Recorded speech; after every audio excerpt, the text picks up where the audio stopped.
জলপাইগুড়িতে টানা বৃষ্টি, গভীর রাতে কচ্ছপ উদ্ধার। জলপাইগুড়ি পান্ডাপাড়া জগন্নাথ কলোনি এলাকার বাসিন্দা রবি হাজরা রাস্তায় হাঁটতে গিয়ে একটি কচ্ছপ দেখতে পান। কচ্ছপটিকে উদ্ধার করে বাড়িতে রেখে খবর দেন পরিবেশ প্রেমী স্বেচ্ছাসেবী সংস্থা গ্রিন জলপাইগুড়িকে। খবর পেয়ে কচ্ছপটিকে উদ্ধার করতে ছুটে যান গ্রিন জলপাইগুড়ি স্বেচ্ছাসেবী সংস্থার সম্পাদক অঙ্কুর দাস ও দপ্তর সম্পাদক সৌরভ পাল। গ্রিন জলপাইগুড়ি স্বেচ্ছাসেবী সংস্থার সম্পাদক অঙ্কুর দাস জানান, আমরা কচ্ছপটিকে আপাতত আমাদের হেফাজতেই রেখেছি।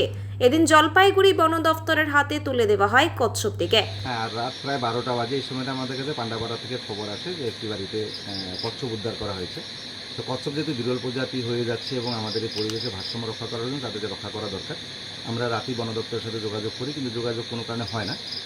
আমরা রাতে এসেই কচ্ছপটাকে উদ্ধার করে নিলাম এবং রবি হাজরাকে আমরা কৃতজ্ঞতা স্বীকার করছি যে ওর মধ্যে যে সচেতনতার বার্তা আছে, যে একটা কচ্ছপ যাকে বাঁচানো দরকার আমাদের পরিবেশে ইকোসিস্টেম ঠিক রাখার জন্য, তাকে আমরা কৃতজ্ঞতা স্বীকার করছি এবং আমরা কচ্ছপটা নিয়ে যাচ্ছি। আগামীকালকে বন দপ্তরের হাতে তুলে দিব অথবা বন দপ্তরের পরামর্শ মতো আমরা এটাকে রিলিজ করে দেব।